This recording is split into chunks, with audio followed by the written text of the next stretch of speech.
Bonjour, bienvenue sur la Bonne Morgane. J'espère que vous allez bien. Comme je le disais sur une autre vidéo, ça pique un peu, mais tout va bien. Il faut assumer sa tête, tout simplement. Je ne vais pas en changer, donc voilà. Et donc, comme je le disais aussi, les signes sont revenus. Voilà, ça me fait plaisir. Je vais lire aujourd'hui 2 chapitres, encore une fois, de Martin Eden, de Jack London. Pourquoi ? Parce que tout simplement, cet été, je les ai enregistrés, je me suis rendu compte qu'il y avait beaucoup trop de vent, c'était inaudible. Donc voilà, je recommence les lectures, tout simplement. Donc c'est parti pour les chapitres 30 et 31 de Martin Eden. Je vous souhaite une belle écoute. Je vous remercie beaucoup pour ça. Et je vous dis à tout à l'heure. Chapitre 30. Ce fut par un bel après-midi de fin d'été, pareil au jour qui vit éclore leur amour 1 an auparavant, que Martin lut son cycle d'amour à Ruth. Comme alors, ils s'étaient installés dans leur coin favori sur la colline.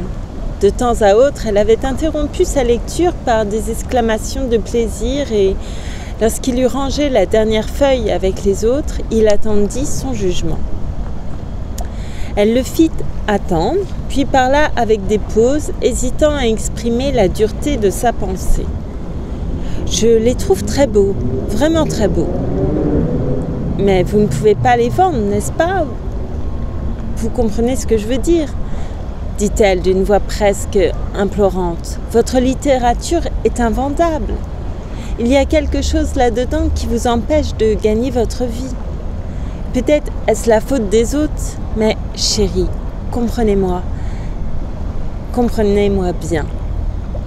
Je suis flattée, je suis fière, quelle vraie femme ne le serait pas, que vous ayez écrit ces poèmes sur moi, mais ce n'est pas eux qui rendront notre mariage possible. Vous ne le voyez pas, Martin ? Ne me croyez pas intéressée. C'est l'amour, c'est la pensée de notre avenir qui me tourmente. Toute une année s'est écoulée depuis que nous nous sommes dit notre amour, et notre mariage est tout aussi lointain. Ne me jugez pas mal, Martin. Vraiment, il s'agit de mon cœur, de tout moi-même. Pourquoi n'essayez-vous pas d'entrer dans un journal, puisque vous tenez absolument à écrire ? Pourquoi ne pas devenir reporter, pour quelque temps du moins ? Je gâterai mon style, dit-il d'une voix basse, monotone.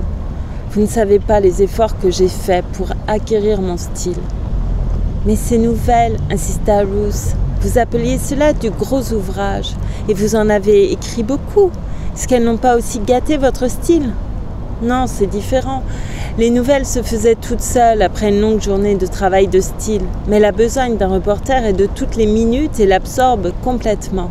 Ce n'est plus une existence, c'est un tourbillon, sans passé, sans avenir et, certes, sans aucune préoccupation de style ni de littérature. Me faire reporter, à présent que mon style se cristallise, serait commettre un suicide littéraire. Pensez donc, chaque nouvelle, le moindre mot de chaque nouvelle me blessait dans mon respect de moi-même, dans mon respect de la beauté. J'en étais malade. Il me semblait que je commettais un péché, et lorsqu'on me les refusait, j'en étais heureux au fond. Et pourtant, j'étais obligée de ramener mes vêtements au clou. Mais la joie d'écrire le cycle d'amour, la joie du créateur dans sa plus noble expression, elle m'a payé de tout. Martin ne sut pas à quel point ces mots laissaient Ruth indifférente. La joie de créer, c'était cependant sur ses lèvres qu'il avait entendu cette phrase pour la première fois. Elle l'avait lue, en avait étudié la signification à l'université en travaillant sa licence. Mais elle n'avait aucune originalité. Le don de créer lui manquait totalement et sa culture n'était que le reflet de celle des autres. En somme, le rédacteur n'a pas eu raison de corriger vos poèmes de la mer, questionna-t-elle. Souvenez-vous qu'il faut avoir fait ses preuves pour être rédacteur. Voilà qui cadre À merveille avec l'omnipotence des valeurs établies, répliqua-t-il, entraîné par son animosité contre la gente éditoriale. Ce qui est, non seulement est bien, mais ne pourrait être mieux. Le fait qu'une chose existe suffit à sa justification. Notez que l'ignorance des gens seuls leur fait croire une pareille stupidité. Leur ignorance qui n'est autre que l'homicide mental décrit par Weininger.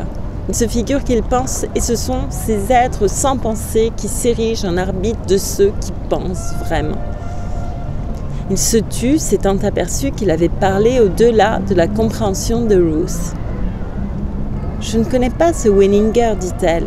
Et vous généralisez tellement que je ne peux pas vous suivre. Je disais que les rédacteurs étaient qualifiés. » « Je vais vous dire, interrompit Martin, 99% des rédacteurs sont des ratés qui n'ont pas réussi comme écrivains. Ne croyez pas qu'ils préfèrent leur corvée bureaucratique, leur asservissement au public et aux commanditaires à la joie d'écrire. Ils ont essayé d'écrire et ils n'ont pas pu. Et voilà justement le paradoxe idiot de la chose. Toutes les portes de la littérature sont gardées par ces cerbères, les ratés de la littérature. Éditeurs, rédacteurs, directeurs des services littéraires, des revues et librairies, tous ou presque tous ont voulu écrire et n'ont pas réussi. Et ce sont ces gens-là, les moins qualifiés cependant, qui décident de ce qui doit ou non être publié. Ce sont ces gens-là qui ont prouvé leur manque d'originalité et de talent, qui sont chargés de juger l'originalité et le talent des autres. Ensuite, il y a les critiques de revues, encore des ratés. Eux aussi ont rêvé d'écrire des vers ou des romans, et ils n'ont pas pu. Comment? Mais la moyenne des revues est aussi nauséabonde à avaler que de l'huile de foie de morue. Je vous ai déjà dit tout ça. Il existe de grands critiques, c'est certain, mais ils ont la rareté des comètes. En tout cas, si je rate mon affaire comme écrivain, je serai mûr pour la carrière d'éditeur. C'est le pain, le beurre et même la confiture assurée. L'esprit prompt de Ruth et sa désapprobation des idées de son fiancé la firent sauter sur la contradiction que lui semblait contenir sa diatribe. Mais Martin, si c'est ça, si toutes les portes sont fermées, ainsi que vous le démontrez, comment les grands écrivains ont-ils fait pour arriver ?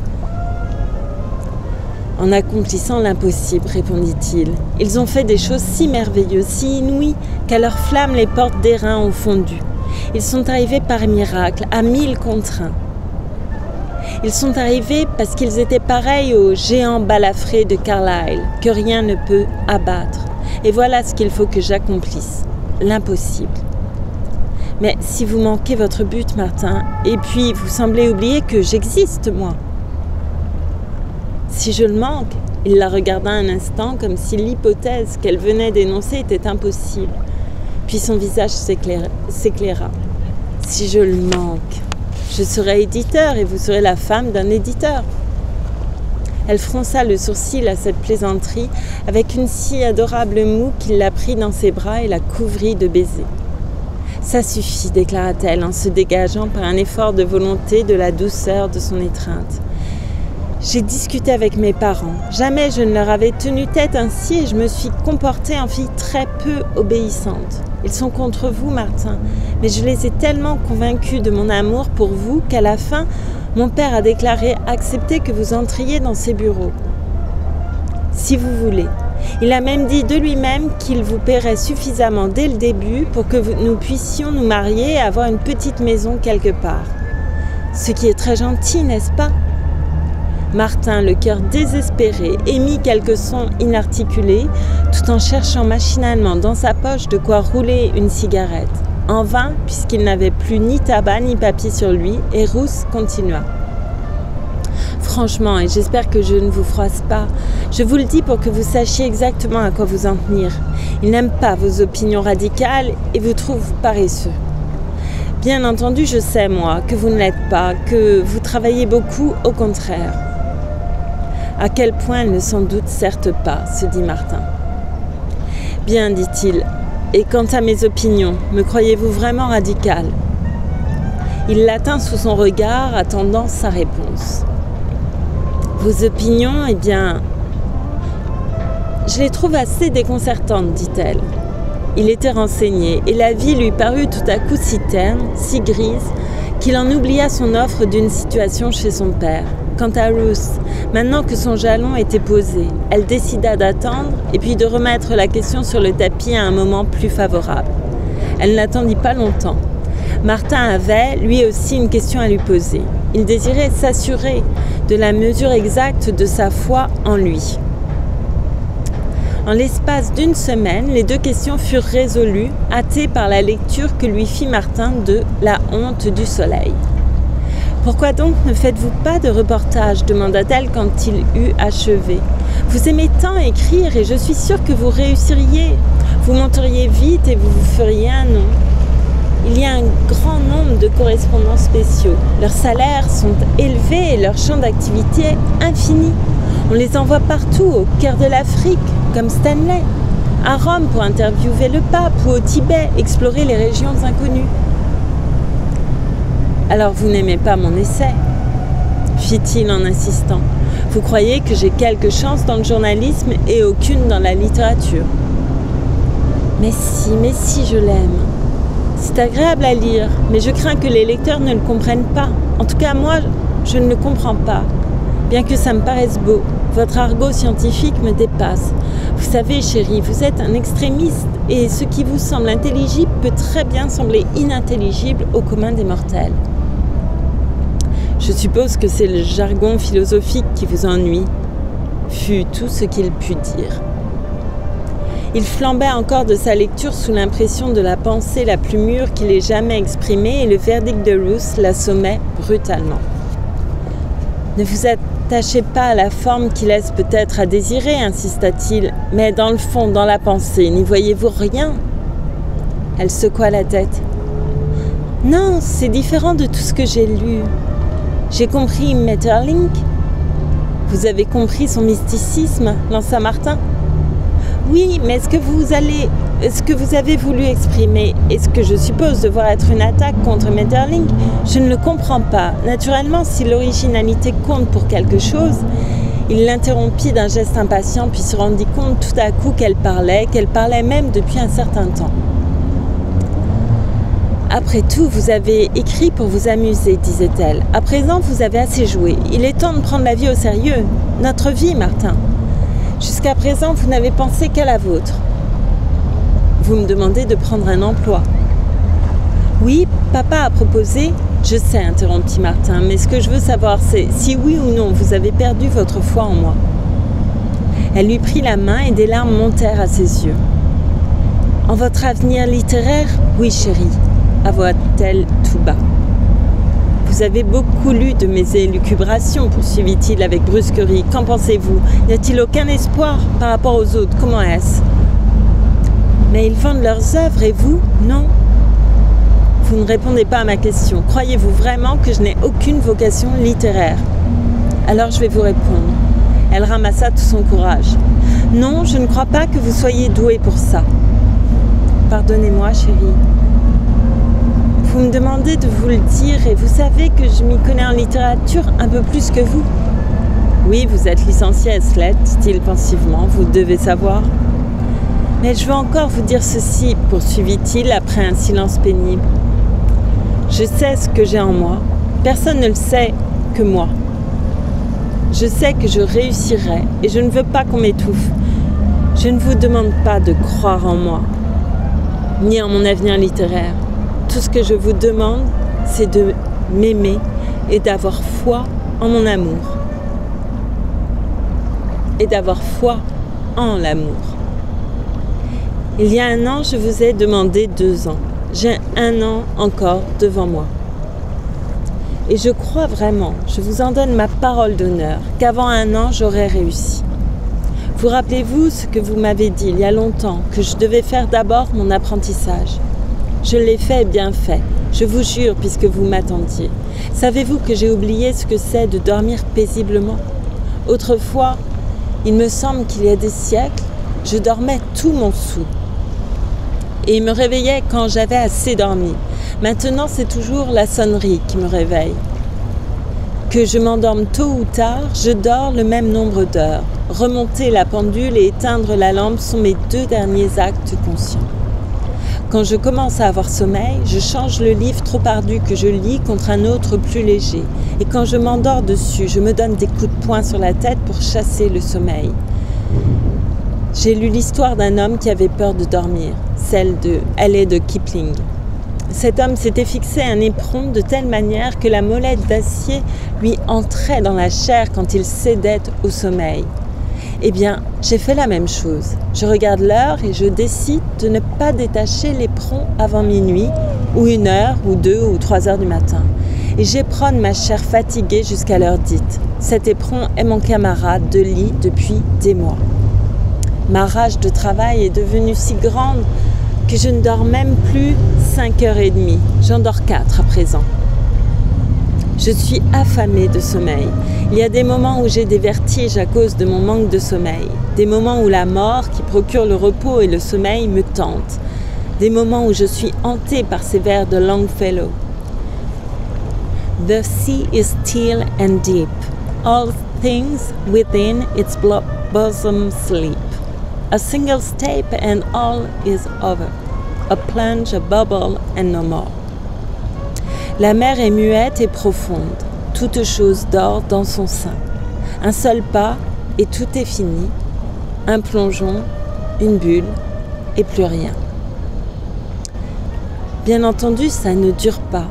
C'est la nervosité due à une trop grande tension cérébrale. Mais voilà à quoi je veux en venir. Pourquoi je fais tout ça? Pour vous, pour hâter mon apprentissage, pour hâter le succès. À présent, mon apprentissage est terminé. Je suis en possession de tous mes moyens. Je vous jure que j'apprends plus de choses en 1 mois que la moyenne des universitaires n'en apprend en 1 an. Je le sais, je vous dis. D'ailleurs, si mon besoin d'être compris par vous n'était pas désespéré, je ne vous aurais rien dit. Je ne me vante pas, vous savez. J'estime les résultats d'après les livres.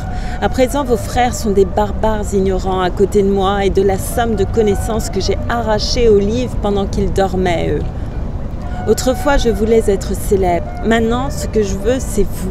Je suis plus assoiffée de vous que de gloire ou de fortune. Je ne rêve que d'une chose, poser ma tête sur votre cœur pour toujours. Et ce rêve, d'ici 1 an, sera réalisé. Un fluide irrésistible émanait de lui en vagues puissantes, et à mesure que sa volonté se dressait contre celle de Ruth, elle s'abandonnait irrésistiblement attirée. Sa voix passionnée, ses yeux ardents flambaient de vie intense et d'intelligence. À cette minute seulement, le voile se déchira et elle vit le vrai Martin Eden splendide et triomphal. Et comme le dompteur doute par instant de son pouvoir sur ses fauves, elle douta du sien sur l'esprit indépendant de cet homme. Autre chose encore, poursuivit-il fougueux, vous m'aimez. Mais pourquoi m'aimez-vous? À cause justement de ce que vous sentez en moi, de cette force irrésistible qui me contraint d'écrire. Vous m'aimez parce que je suis différent des hommes que vous avez connus et que vous auriez peut-être aimés. Je ne suis pas fait pour le bureau et les comptes courants, pour les petits ergotages d'affaires et les finasseries d'hommes de loi. Rendez-moi pareil à ces gens, faites-moi accomplir la même besogne, respirer le même air qu'eux, envisager l'existence sous le même angle. Et vous aurez détruit Martin Eden. Vous aurez détruit votre amour. Mon besoin d'écrire est un besoin vital. Si je n'avais été qu'un fantoche, je n'aurais jamais rêvé d'écrire et vous n'auriez jamais désiré m'épouser. Mais vous oubliez quelque chose, interrompit-elle, contente d'avoir trouvé un argument. Vous oubliez ces inventeurs illuminés qui passent leur vie à courir après des chimères pendant que leur famille meurt de faim. Leurs femmes les aiment sans doute quand même et elles souffrent avec eux, pour eux, non pas à cause de leur égarement, mais en dépit de lui. C'est vrai, répondit Martin, mais il y a aussi des inventeurs qui ne sont pas des illuminés, qui meurent de faim en essayant d'inventer des choses admirables et qui, parfois, y réussissent. Dieu sait que je ne cherche pas l'impossible. Vous l'avez pourtant dit. Je parlais au figuré. Je cherche à faire ce que d'autres ont fait avant moi, à écrire et à vivre de ma plume. Son silence le piqua au vif. Alors, pour vous, mon but est une chimère aussi folle que la recherche du mouvement perpétuel, dit-il. Elle ne répondit qu'en lui pressant la main avec pitié, comme une mère calme son enfant malade. Il ne fut plus pour elle qu'un enfant malade, cet illuminé, assoiffé d'impossible. À la fin de cette conversation, elle lui rappela encore l'opposition de ses parents. « Mais vous m'aimez ?» demanda Martin. « Oui, oui, je vous aime, répondit Ruth. « Alors, rien ne peut nous séparer, déclara-t-il triomphalement, car je crois en notre amour et l'antipathie de vos parents ne me fait pas peur. Tout dans ce bas monde peut aller à volo, sauf l'amour. L'amour, à moins d'être débile et chancelant, doit triompher. » Chapitre 31.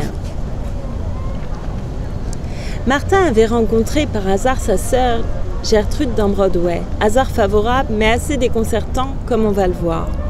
Elle attendait le tram à un coin de rue et vit son frère la première. Elle vit aussi ses traits tirés, fatigués, et son regard, là, désespéré.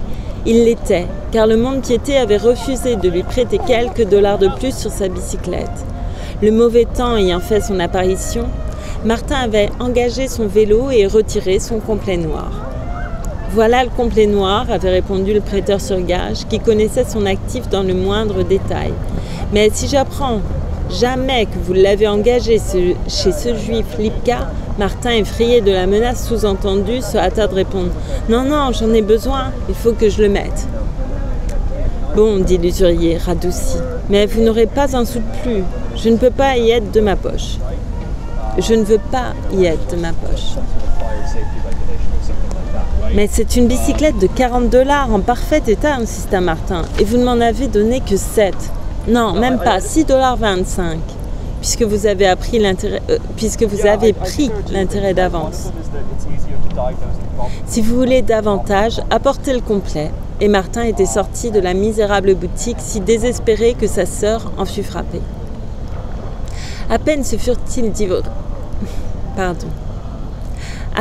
furent-ils dit bonjour que le tram de Telegraph Avenue stoppa pour charger une foule de gens pressés. Madame Higginbotham, que Martin aidait à monter, sentant à la pression de sa main qu'il ne la suivait pas, se retourna sur le marchepied et le visage défait de son frère la navra.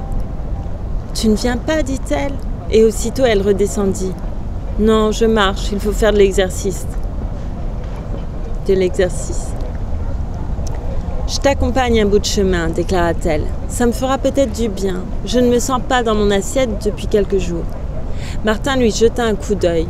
En effet, l'allure générale de sa sœur, sa graisse malsaine, ses épaules voûtées, son visage tiré, ridé, sa démarche lourde, n'offraient pas l'image de la santé.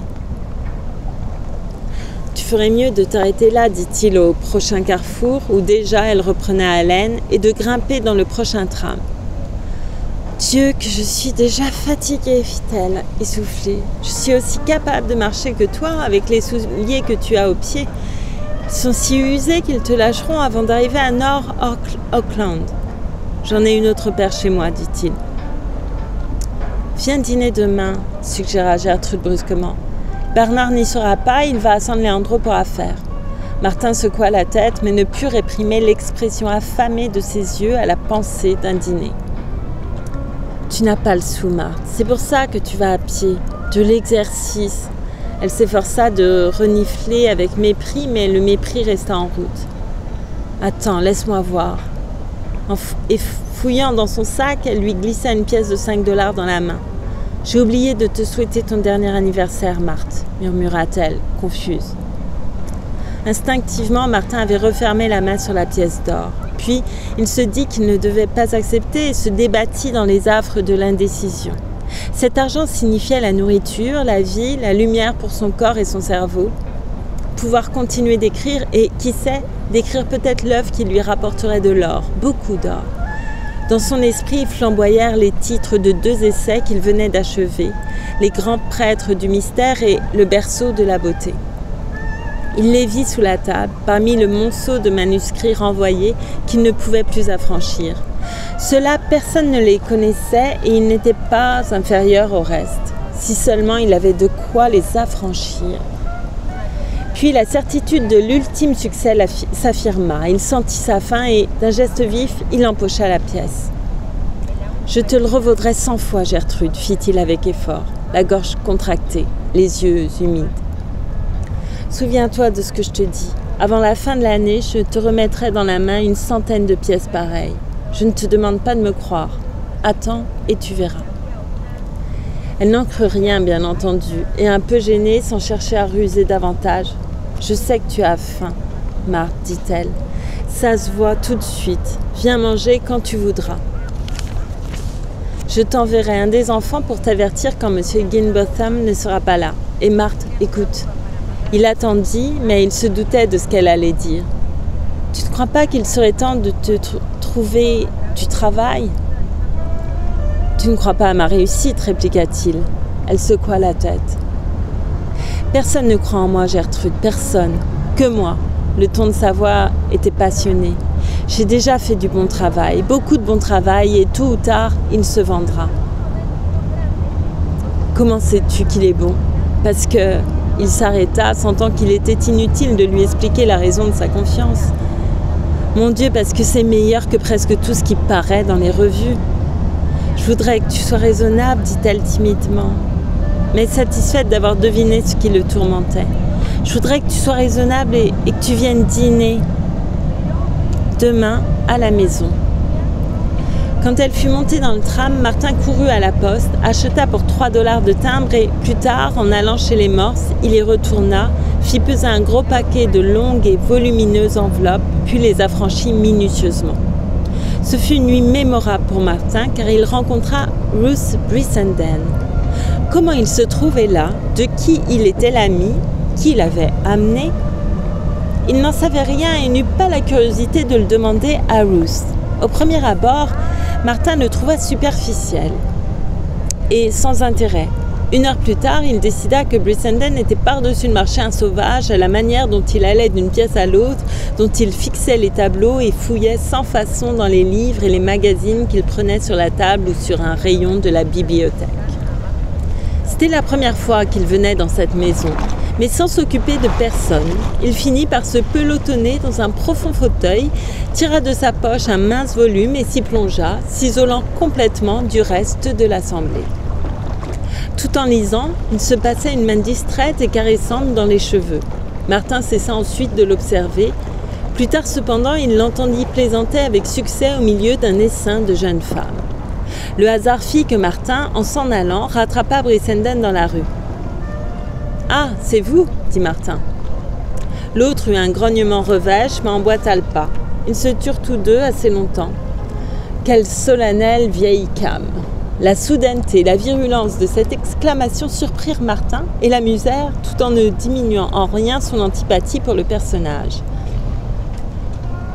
Pourquoi allez-vous là-dedans » lui lança Brissenden brusquement après un autre silence. « Et vous » riposta Martin. « Ma parole, je n'en sais rien. D'ailleurs, c'est ma première tentative. Le jour est composé de 24 heures et il faut bien le passer d'une façon quelconque. Venez boire quelque chose. »« D'accord, » dit Martin. Il s'en voulut aussitôt d'avoir accepté aussi facilement.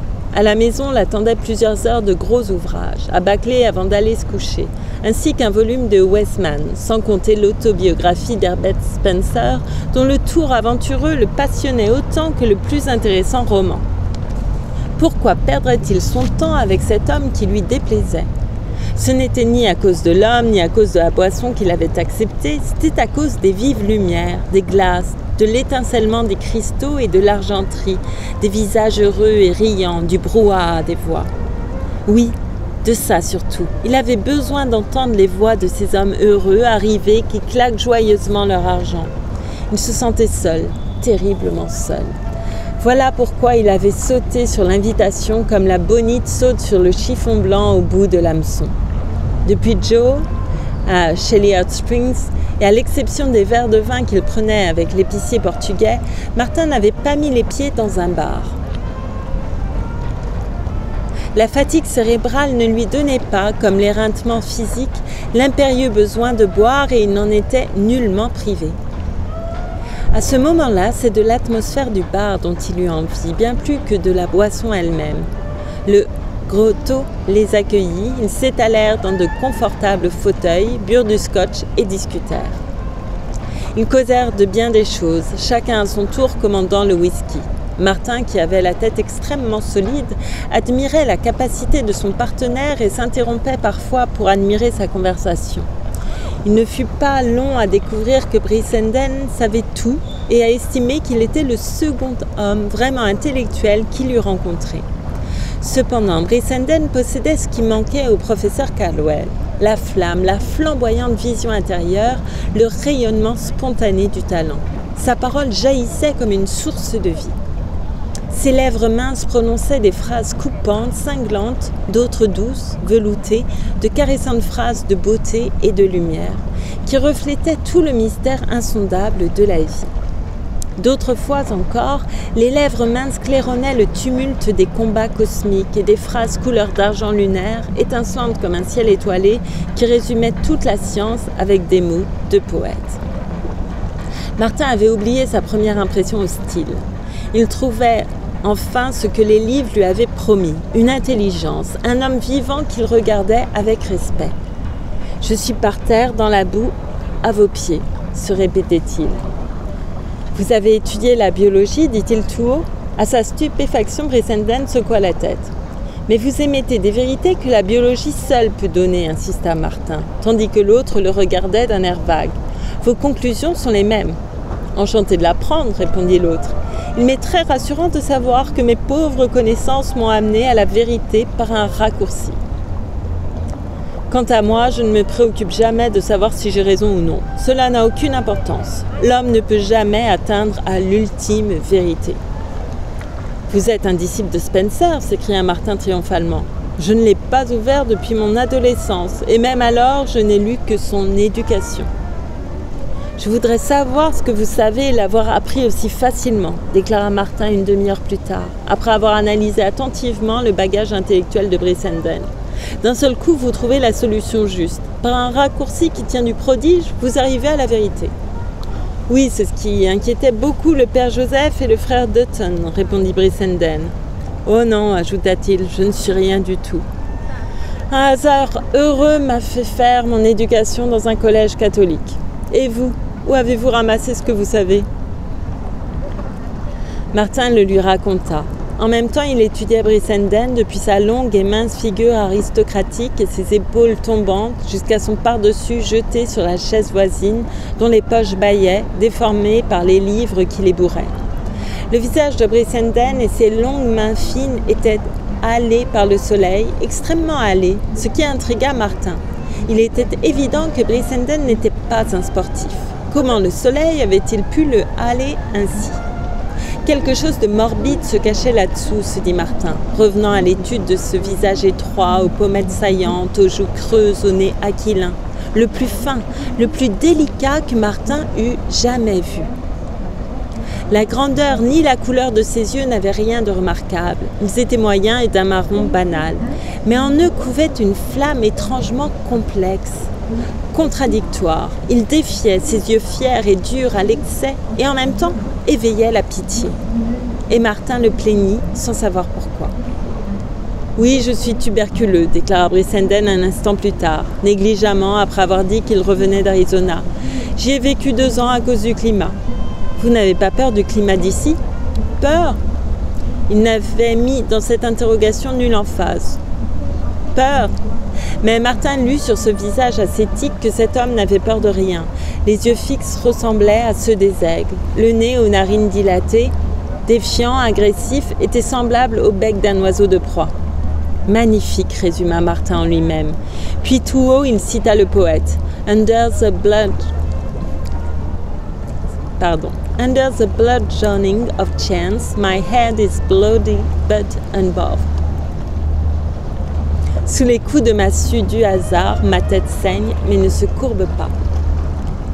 « Vous aimez Henley » dit Brissenden d'une voix tout à coup tendre et pleine de charme. « Naturellement, je devais m'y attendre de votre part. »« Ah, Henley, quelle belle âme ! Il est au milieu des rimailleurs contemporains, ces rimailleurs de magazines, comme un gladiateur dans un troupeau de nuques. »« Vous n'aimez pas les magazines » questionna Martin, légèrement agressif. « Et vous, grogna-t-il d'un ton tellement mauvais que Martin sursauta. Je l'ai pas. J'écris, ou plutôt j'essaie d'écrire pour les magazines, balbutia Martin. Voilà qui est mieux, répondit l'autre, adouci. Vous essayez, mais sans succès. D'ailleurs, je vois à peu près ce que vous écrivez. Et ça renferme un ingrédient qui ne convient pas au magazine. Il y a des entrailles là-dedans, et les magazines ne tiennent pas à cet article. Ce qu'ils veulent, c'est de la lavasse, de la guimauve. Et Dieu sait qu'on leur en procure, mais pas vous. Je ne dédaigne pas le travail de mercenaire, avoua Martin. Au contraire, Brissenden s'arrêta et son œil insolent détailla la pauvreté décente de Martin, passant du nœud de cravate un peu défraîchi au col légèrement élimé, au coude luisant et à la manchette un tantinet éraillé. Puis son regard s'arrêta à son visage creusé. Au contraire, c'est le travail de mercenaire qui vous dédaigne. Il vous dédaigne même si bien qu'il n'y a aucune chance que vous parveniez jusqu'à lui. Voyons, mon garçon, mais ce serait vous insulter que de vous inviter à venir manger quelque chose. Martin rougit si violemment que Brissenden eut un rire triomphant et ajouta « Un homme rassasié ne se juge pas insulté par une telle invitation. » « Vous êtes diabolique » s'écria Martin, irrité. « En tout cas, je ne vous ai pas invité. Vous n'avez pas osé. C'est à savoir. D'ailleurs, à présent, je vous invite. » Brissenden s'était levé à demi, tout en parlant, avec l'intention évidente d'aller aussitôt au restaurant. Martin avait serré les poings. Le sang battait violemment à ses tempes.